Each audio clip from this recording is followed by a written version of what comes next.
Once again, welcome to the program. Now, in November last year, Joel Benjamin Twatwa, a poet and a blogger, among many other things, came here on the show and shared his story with us. Let's take a look at a clip when he was sharing with us about how he found out that he had the sickle cell disease. I had a yellowing foot. Oh? Yellowing foot, it was very yellow, and taken me to the hospital. And I didn't know, I mean, as a kid, I didn't know as even excited as like, interesting, I have a yellow foot. But so anyway, I went and they did their things, and you begin falling sick more often than usual, and you find out, oh, this is not really normal. When you join school is when I think the reality sort of hits you, because you're taken out of the protection of your home, of your family, of people who understand what you're dealing with, and you're taken into a wider space of people who may not even know what sickle cell anemia is. Last week, and we thought it was important to have this conversation now, while it was still fresh in the minds of many people who admired him and looked up to him. So when we hear Joel's story, we had your story last time, and Ashraf also shared his story. How big is the sickle cell problem in Uganda? As if the figures are not telling enough. Thank you very much. Actually, you said the 20 to 30,000 babies are born with sickle cell gene. That's not true. Those are born with sickle cell disease. Many more are born with sickle cell trait. Okay. So the problem is actually much bigger than that. And in 2014, we did a study, national study, to understand the prevalence of sickle cell, and the results were overwhelming, much more than we had accepted. We had known before. I think over 13% of Ugandans have a sickle cell gene. About 0.7% have the disease. So if you calculate the numbers, we are about 40 million. If you calculate 0.7%, that's about 200,000. Over 200,000 Ugandans have a sickle cell disease. With those figures in mind, are we taking it as seriously as we should? Yes, we do. We are taking it seriously, only that maybe sometimes the sources are not as we expect. But after finding out that, there are things that we instituted immediately. For example, we found a high prevalence in the northeast and the eastern part of the country. And the sickle cell, and the previous speakers must have told you what sickle cell is. This is not the topic of discussion. But I think the important thing is that this disease can be prevented. That's one. So secondly, we're going to come to prevention, but when you give us all of these figures, and I think it's important that then you explain what sickle cell is, so that whoever didn't watch the last time we spoke about it can understand. A friend of mine was telling me they told him it's a sort of cancer. It's a benign cancer. Is that true? Can we have a better understanding of what it is? Let me ask my colleague to tell you what sickle cell is. Then I will tell you what the government is doing about the big numbers. Thank you very much. Sickle cell is a genetic disease. It means it is acquired from parents. Basically, children are born with it, and it presents as a result of a child acquiring a sickle cell gene from either parent. What it means is that this child has two sets of sickle cell gene, okay? And therefore, what this leads to is the formation of an abnormal pigment called hemoglobin. So briefly, hemoglobin is what makes our blood look red. And its role is to transport oxygen to different parts of the body to facilitate normal functioning, okay? So it's contained in the red blood cells. They're usually round cells, if you look at them under a microscope. So if a person has the two sets of sickle cell gene, this person forms an abnormal form of hemoglobin. And the cells acquire an abnormal shape. Instead of the normal round shape, they develop a sickle, like the sickle which is used to cut grass or rice, for those who have grown up in the farming areas. So in that shape, it is unable to function normally. It is rigid, it cannot go through the small vessels, and therefore sometimes clogs. It blocks blood supply to different parts of the body. So, and then it renders the blood easy to destroy. So these people get pain attacks when they're deprived of that good oxygen supply to different parts of the body. Sometimes they present with yellow eyes, just like the late Joel presented. I mean, he commented about the red pigmentation, the red coloring of the eyes. He spoke about a yellow foot. Or yellow foot? Yes. Yeah, but also the eyes may appear yellow. So people who have the sickle cell disease, how do they cope? And I know he shared with us how he copes, so maybe we can watch that clip first. And I think you also shared your story with us. So let's find out how Joel was coping, and then you can share with us what happened. Usually I make sure I have tramadol, and my mind sort of has a warning system. If I sense I might fall sick, I sort of take tramadol before I go to bed, because usually my crises hit at night. So for me, basically, I make sure I have some meds on me. If it comes and I have no meds, then...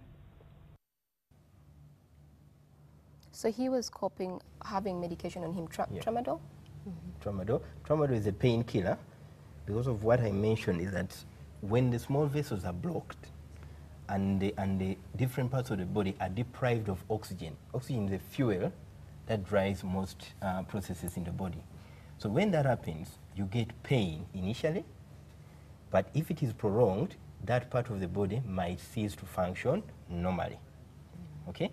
The other thing I need to mention is that they may be at risk of recurrent episodes of anemia, low blood levels, because these sickled cells are easily destroyed by the body. And also they are at risk of infections. Somehow their protective mechanisms are impaired because of, again, injuries to different parts of the body, including the spleen, which is vital in developing of the body immune system. So how do they cope? The late Joey has told you that they normally have some medications to prevent pain, or when they have pain, to swallow them and then the pain reduces. But they should also take a lot of water. But are these medications accessible? Are they easily accessible? I'm coming to that. But they should also take a lot of fluids, because as Dr. Kasiria explained, the sickle cells don't move easily in the vessels, so they can easily clog. But if they have a lot of fluid in them, they can move. So they should take a lot of water. They should have the painkillers, but they should also go to their doctors regularly for checkup. And in case they get any infection, they should not wait. They should not have strenuous exercises. They should not have living in extreme temperatures, either too cold or too hot. I mean, those ones, their doctors tell them. So that's how they cope. Okay. Now I want to come about the medications. The medication. I cannot say that the medications are in our health facilities all the time. They are there most of the time, not all the time. And what medications are we talking about? We are talking about simple medications, the painkillers. If you have malaria, you should be treated for malaria. If you have an infection, you should be treated for an infection. And because we know that they are prone to infections, we give them some vaccines that other people don't get. For example, for pneumonia, we know they are prone to getting pneumonias, so we vaccinate them against pneumonia. So any preventive measures, because we know, like Cassidy has said, that their immunity is not as strong as ours. So they should be very careful. I know someone out there is wondering why we don't have medication at any point even. And you're talking about medication and saying, like just painkillers. Yeah, painkillers. But how is it that there can be a time when it's not there? I mean, this is a developing country, a low resource. We are living in a resource setting. So I'm saying medications are there most of the times, but but I cannot guarantee that all the time you will find those drugs there because of our limited budgets. There are so many competing priorities. That is a priority, but there are other competing priorities. So sometimes you may not find those medications there, but at least you will find Dr. Kasiria there to give you a prescription. And maybe if you have saved some little money, and I've said they are not very expensive medications, you can buy them. Well, we spoke about the cost of the sickle cell disease, and we have a clip as well in that regard so that we can actually understand how much they spend. So let's play that clip and find out what you told us was the cost. If someone got a painful crisis, on average you would need like 50,000 shillings a day. A day? A day, because you're looking at the painkillers, the antibiotics if you need to visit the clinic, and then you need to eat fruits and vegetables daily. The cost of sickle cell becomes even more. Very expensive. If it's private yes. clinics, it must be very expensive, surely. Yeah, I mean, like for me, if I've been through a crisis of about, let me say 2 or 3 weeks, I might have to pay about 1 million or 1.5. So it's wow. So yes, so it's not cheap. So the cost of living with sickle cell is not cheap. No, but it is not. Yeah, I agree with that. But also when you're talking about balanced diet, when you're talking about drinking fluids, it doesn't mean that other people don't take balanced diet. So that is not necessarily for the cost of sickle cell disease. We are talking about medications. We are talking about costs to health facilities. That is a genuine expenditure because they need to visit health facilities more often than the normal people. I've said they may get infections more often than the normal people. So the costs, unfortunately, may be high. We try to prioritize them, but I don't want to speak like a politician to say that all the time the drugs will be there. Sometimes you may not find the drugs there. And we always tell them, when we are educating our sickle cell patients, we tell them always to have some little money. In case the drugs are not there, they can go and purchase those drugs. A couple of weeks ago, NTV ran a story about the people in Bundibujo, and you mentioned it's one of the high-risk areas. And we found out that because they're desperate people, they don't have access to even the little money. So what they're doing is they're getting blood from guinea pigs and mixing it with the soda and taking it to help themselves because they've been told that that works. But who told them that? How are we helping our people who do not have? Unfortunate. That was an unfortunate event. I watched it on your TV, and I'm happy the DHO responded to it because it doesn't help. Even when we are giving you blood, we don't give it to you to swallow. When you swallow, it will be digested and it will not be blood. You will absorb some little proteins there and what? It will not be blood, so it will not help to carry the oxygen. So that was definitely wrong.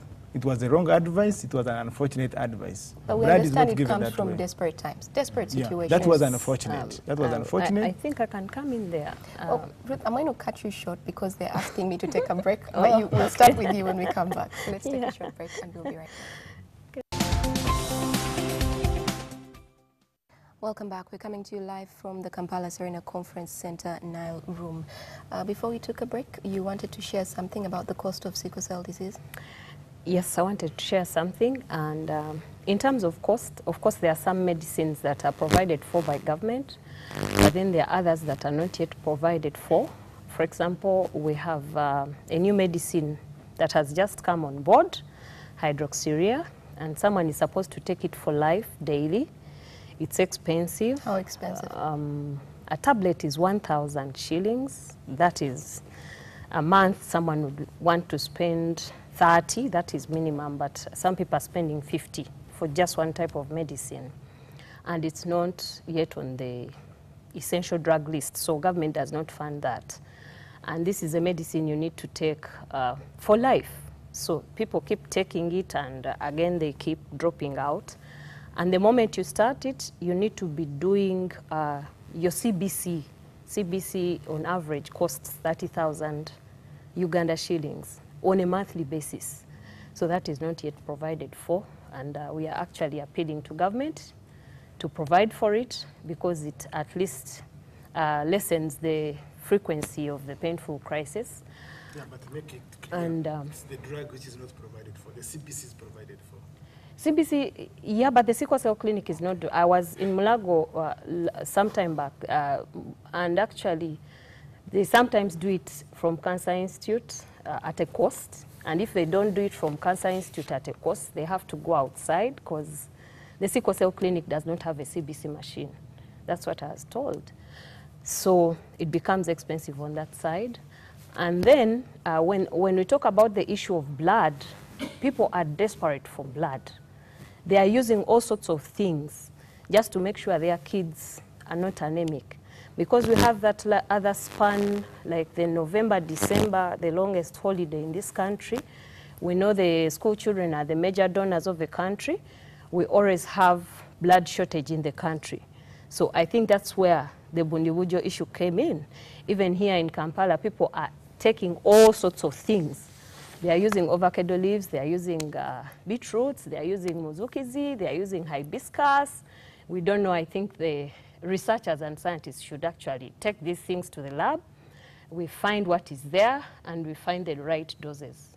And we get that information out. Yes, Dr. Thank you very much. I just need to recap on some few issues.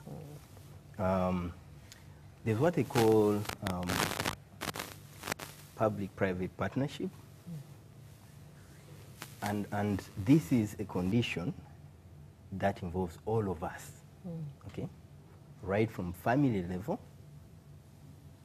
up to government, okay? And I want us to have that in mind. And just to recap on the need for periodic monitoring or blood checks with regard to the CBC machine, there was a machine that was provided under that public-private partnership. And patients from the sickle cell clinic at Mulago access that test at no cost, zero cost. And I'm also happy to mention that the machine at Mulago Hospital also is functioning. So gone are those days. Today, monitoring is done at no cost. And maybe the other thing to mention is that I want us to view sickle cell as a health condition that is with us as a country, and all of us are affected directly or indirectly. And therefore, the approaches that we have should be from that angle. I know one of the things that's been happening is, so you have things like a sickle cell run or car wash or something like that.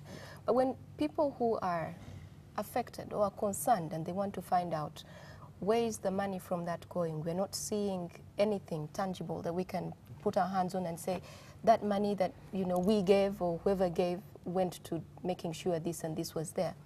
I think who is, because I'm sure nobody starts a run or anything without working in with both of you. I think we are poor at passing out information, but otherwise that money, we know where it goes.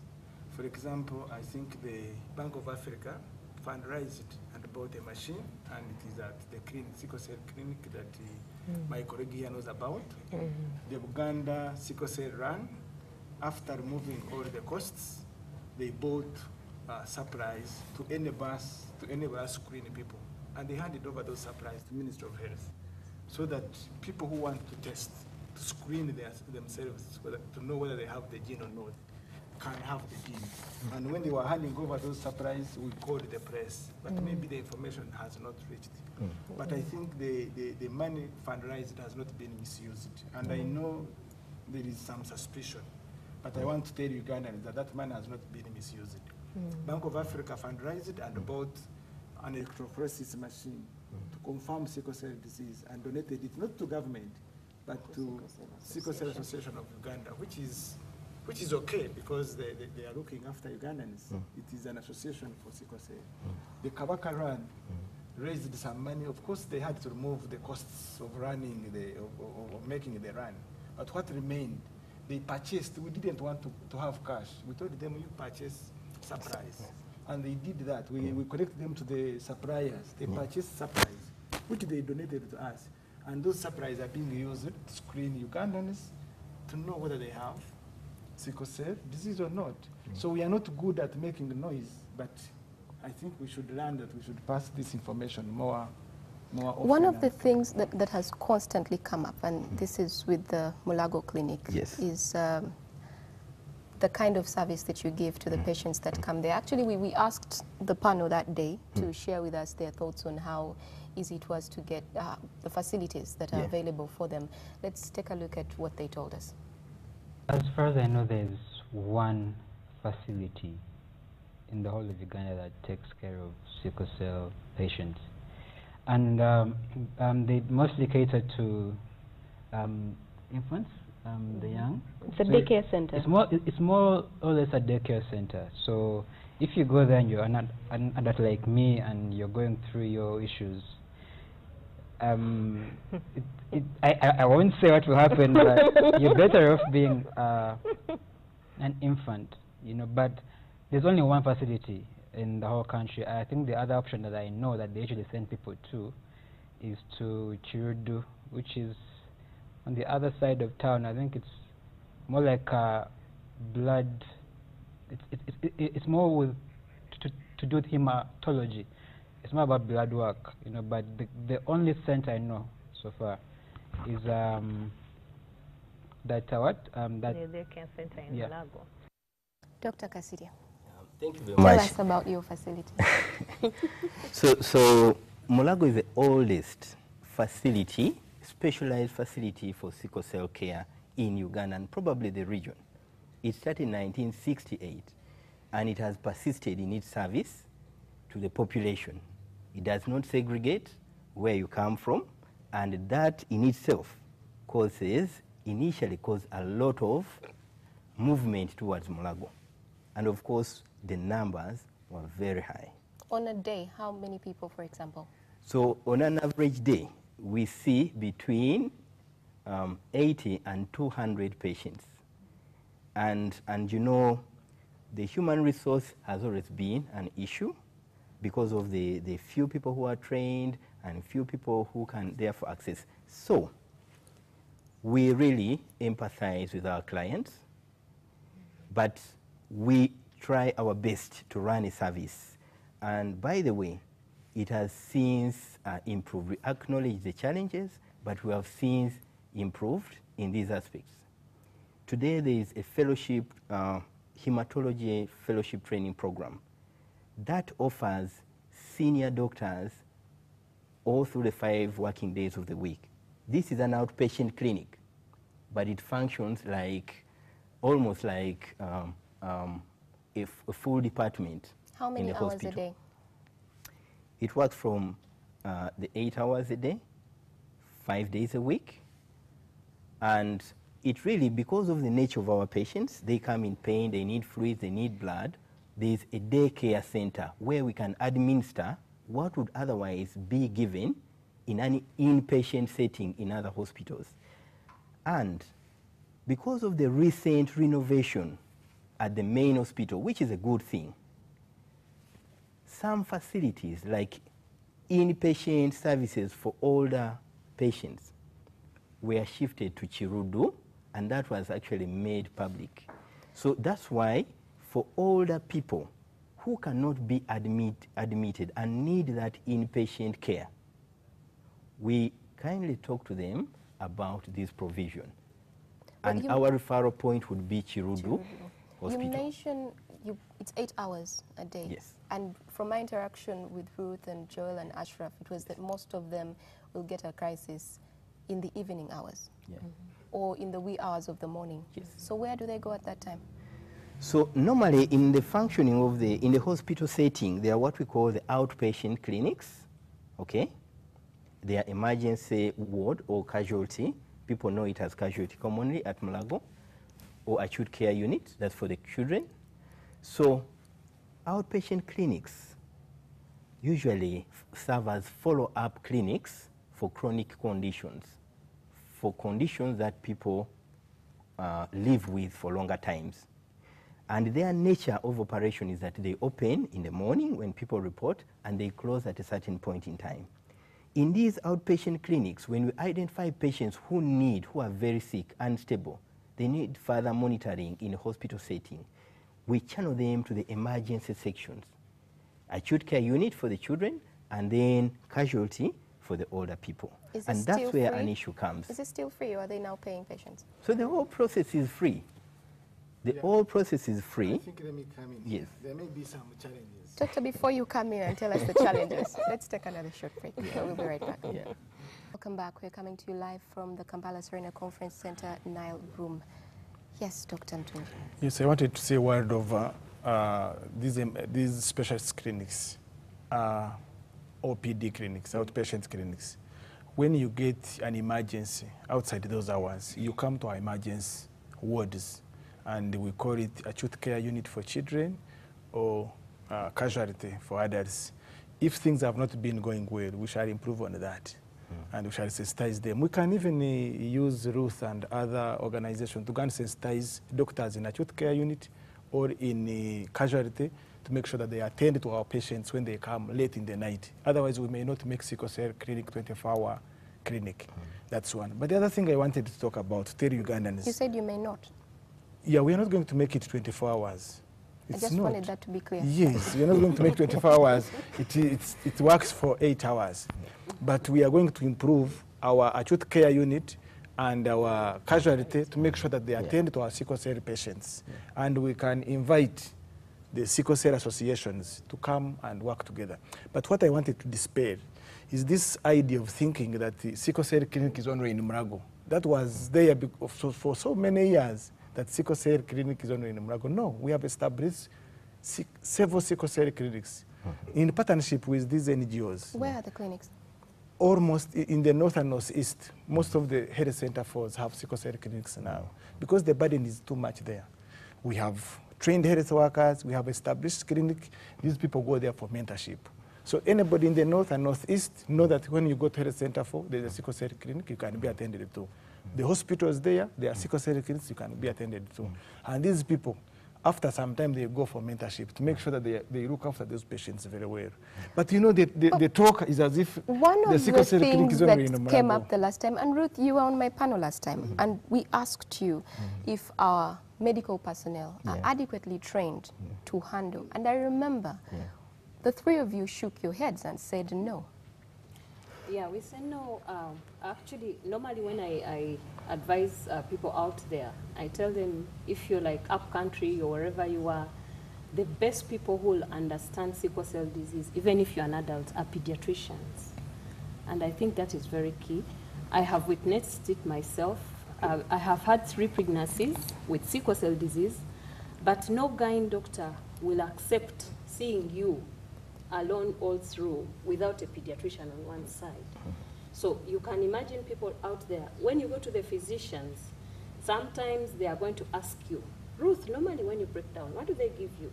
So you start narrating what they give you. And he prescribes exactly what you have narrated. So you ask yourself, if I was someone who could not actually narrate, what would he have given me? So that is a challenge.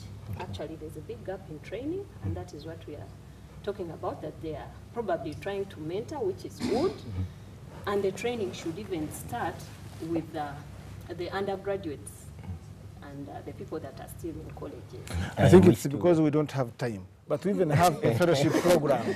We have a fellowship program where he is. Yeah, I just request to chip in briefly. Chip in, please. Yes, we really train. We train our doctors through the undergraduate program, which I participate in, through the postgraduate program, which I participate in, and subsequently at a higher level. And doctors have gone through this. But you see, in specialized as areas of medicine, sometimes you get more proficient if you're more exposed. And like Dr. Mutungi said, there has been an effort to open up these clinics at regional referral facilities, and I participated in the training and setup of some of these, and district hospitals. And I am aware there are efforts to train further, okay?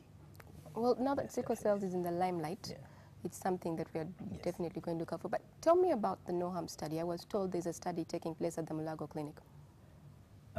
Yes, thank you very much. The No Harm study is basically a study in the area of sickle cell treatment, we are yet to publicly disseminate the findings, which are due the 28th of this month, if I'm correct with that. But I know the responsible people will come out to communicate that. It's about this drug, hydroxyurea, which has been used in other settings, in Europe, in the US. They use this drug as a disease-modifying drug. So in our setting, we don't just replicate what is used out there. We try to see within our settings, and this study was actually conducted at Malago Hospital. That tells you that a lot is going on to improve the care. So we try to find out, is it safe in our setting for our children? And the results, which I will not preempt, are overwhelming in favor of this. And this will inform policy, okay? Already, you say the study is coming out when? On the 28th of this month, there will be a public dissemination of information regarding this. So a lot is being done. It's a drug that's going to, it was a study about a drug that is going to change the way we treat. And it has already informed the policy. We are already trying to put this drug on essential medicines list. Yes. It's a process, and Ruth, you may be aware of that. We are already starting to have committees to put it on essential medicines list, so that it can be procured by government funds and distributed, so that people, sickle cell patients, can access it free of charge. Yeah. Okay. But it's a process. It's a process. It's not that tomorrow you will find. We know how long processes take. No, this time we shall quickly. One of the questions. And they push us. They push us. One of the questions. Well, one of the questions I've gotten is: do we have blood transfusions? Are they available in Uganda? The expense and iron overload. Okay. But very quickly, because I think she meant blood transplant, because blood transfusion is really there. It happens, and we've had recently about the issue with blood scarcity. So that tells you that there's a lot of blood transfusion that goes on. Okay. Yeah, but the issue of iron overload. The issue of iron overload, well, if I may say, that is an issue that can be catered for in a medical setting. And that's why we encourage our people to come and attend our clinics, even when they are well, such that we monitor how they're doing, okay? And we can take care of some of those. But you have an overload of patients coming in. Well, let's take a question from Ashraf. Ashraf, very, very quickly. I have very limited time. Okay, thank you. Mine is a comment about the clinics and the numbers. Yeah. Because I've been to the field, I've been to all areas. Yeah. But you find some of the clinics that have been opened, yes, at least some of them have closed, or they are non-functioning.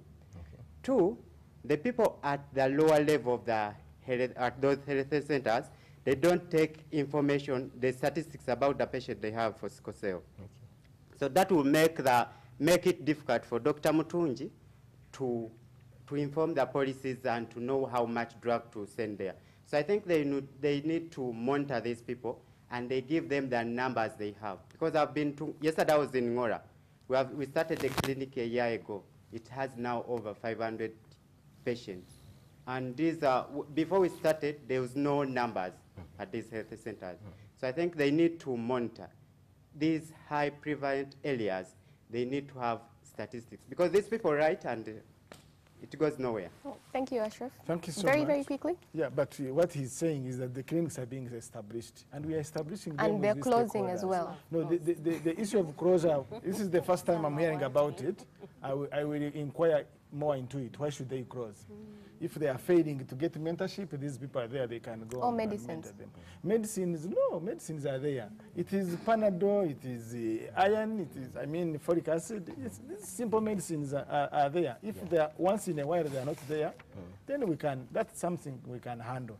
But again, I want to call on the public to get information from health professionals. Yeah. Sometimes you get information from people who are not supposed to advise you. And unfortunately, sometimes the media gives them platform.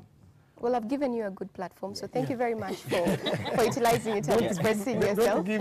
But our time is fast spent. Thank you all so much for taking the time to speak with us. I won't allow you to sign out, Ruth, because we recorded you the last time you were on the show, and we'd like to have those final thoughts from you. So let's have that clip playing. And from all of us here, thank you for watching.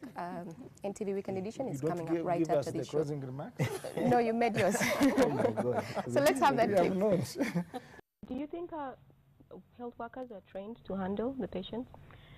No. Jill, that was a quick shake of the head. There's for me, no. a big gap in the training, because in this country, I think the people who really try to understand sickle cell disease are the pediatrician, hopefully because they receive us fast and they stay with us for some time, so they get a bit of experience. So even at 43 years, you would be more comfortable seen by a pediatrician other than being seen by a physician or a hematologist. So the training's actually very, very lacking. Even if you went to a gyne side, like me, a woman, you don't do your antenatals when there is no pediatrician to manage you on this side. The gyne will send you away unless you don't disclose that I have the disease, so which is a big risk as well. Sure. Yeah, I mean, health workers, unless they know someone personally who has the disease and it affects them as well, that's when I feel that they know how to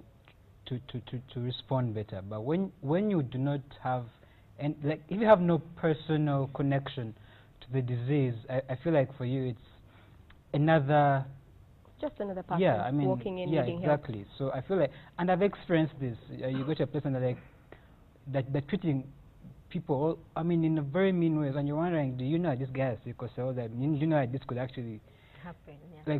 like trigger a crisis or make it worse, you know. Yeah. So Yeah, most people learn these are on going to job. be your final words, because our time is fast spent. I'd like you to give us your closing remarks. One thing I would like is for the curriculum to change and include sickle cell, because it's national everywhere there is sickle cell. Which curriculum? For the health workers, Okay. and even to be like with the way we learned about HIV in primary, by any time they were giving information about HIV. So that's what we need, that everyone get to know about sickle cell. We don't need this kind of people where someone gets out of the medical school and is learning about sickle cell on job. Each time you see a sickle cell person or child or anyone, just support them. One thing I know about them, they are very bright kids. You might find a sickle cell kid who falls sick like 2 months in a term, but when exams are given to even these ones that have been attending, this one will come on top. And most of them will actually do professional courses. You rarely find a sickle cell person doing a flat course. That is on record even with the teachers. We don't understand that. So kindly support them, stop the stigma, go and screen yourself because you don't know your status as well. Thank you very much. And I think they should also support you guys as you try to build support us as and then there are many successful stories, but because of the stereotype that is in the community, people never come out.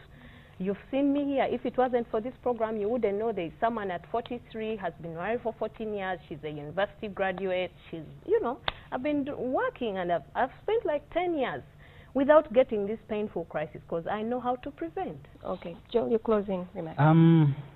I'm here, I'm 32.